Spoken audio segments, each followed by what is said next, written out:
Hey, welcome back. As promised, we're going to go through an email funnel that walks your customers through a journey they can't resist. And this is how I build it. So let's hop right in.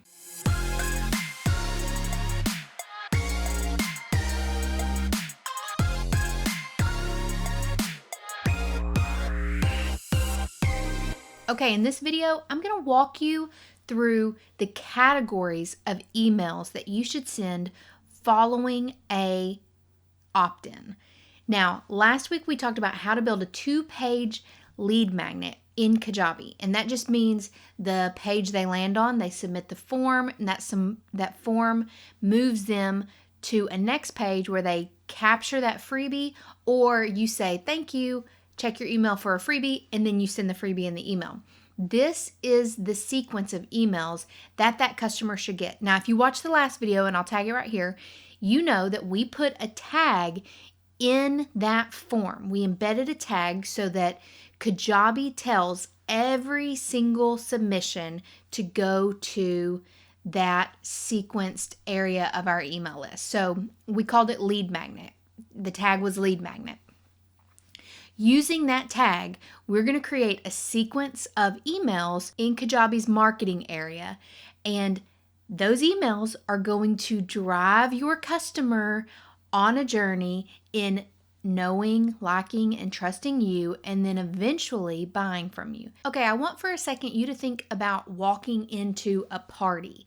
Now, you may or may not know people inside that party. You were invited, let's say, by a mutual friend, and they've got all of their friends there, but you don't really know a whole lot of people. So you're going to come in and you're greeted at the door. So the party is the invitation.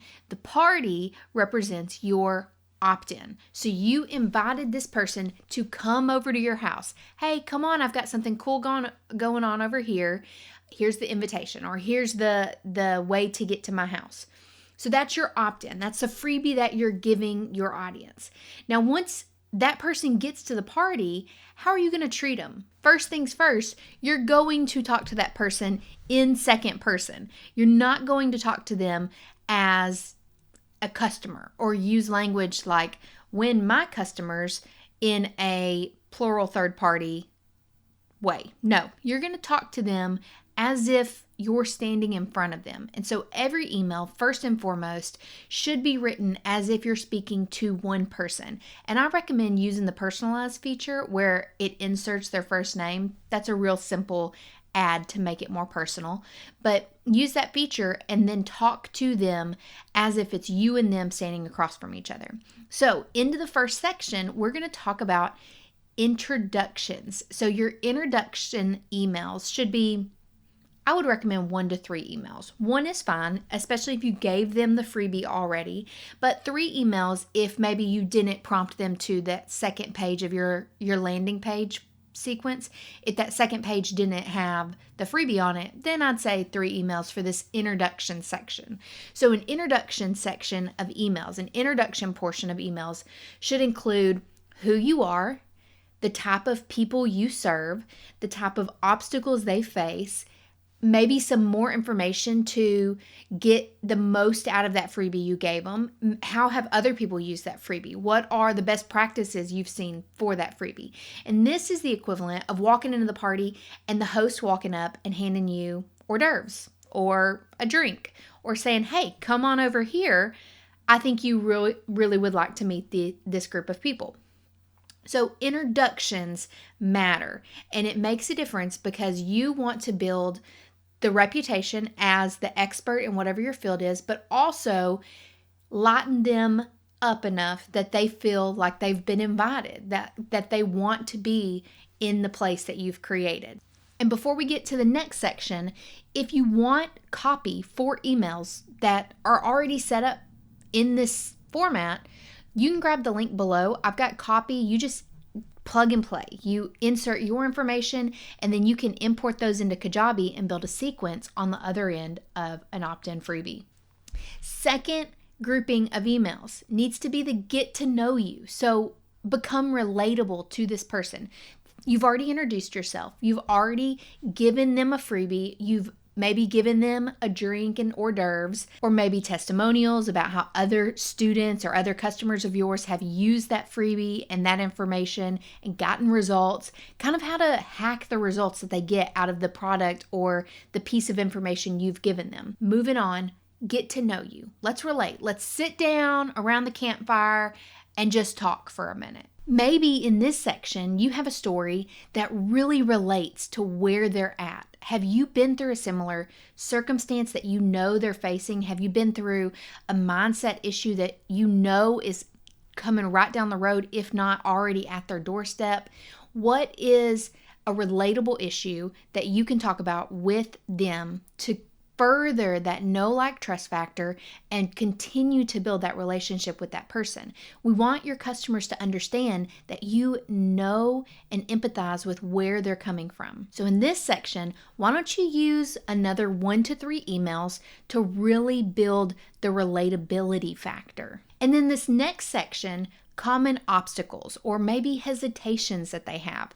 This next section is really optional depending on the price of your product. I would say a lower ticket price, if that's going to be the product that you want to sell in this customer journey, the lower ticket price, maybe not include this, but a higher ticket offer, you will want to include this. What issues are they facing? And maybe you don't relate it to yourself this time, but you share success stories. You share stories of students you've had in the past or situations you've known of other people and what life looked like for them as they walked through a similar journey that you want to take this customer on, this new person on. One of the biggest obstacles your customer or potential customer is likely facing is money. Money is an obstacle for, this is not an accurate percentage, but 99% of entrepreneurs, when they're delivering their products, they will always have somebody come back and say, you know what, it's too much money. And that's okay. That may or may not be your person. But this might be a really good time, if you hear that objection over and over and over again, to build in the mind of your customer why not making this decision to become your customer, to buy your product, to get the result you're promising, would actually be more expensive in the long run than what your product costs in the short run. If I know you, and if I know the fact that you're talking to a customer who may or may not be familiar with the digital course world and your digital products, if I know what you are up against, I know that money mindset is going to be an issue that they face. So go ahead and put that in the email sequence. And then we're going to move on to the next section. The final section is the ask. We actually have to move them toward a purchase, otherwise we're not profitable, and those leads just converted on the form. We want them to convert in our pocketbook as well. So the ask is your final section of emails. And following this section, dependent on whether they make a purchase or whether they don't make a purchase, following this sequence of emails, we're going to move them back to our general list. So once they come on, this is the process that they go through. They go through these 1 to maybe 10 emails. They're given an opportunity to move further in your process with a paid for product that you created. So in the segment of ask emails, you want to invite your guest into the next step in the process of working with you. If we tease out that illustration we talked about earlier, we're at a party, this would be the equivalent of you. Remember, you were sitting around the campfire or out on the back patio, talking, becoming relatable, answering common obstacles. This next section is the equivalent of you saying, hey, let's go to the kitchen. I think dinner's ready. And so we're moving them into the next phase of that experience with your company.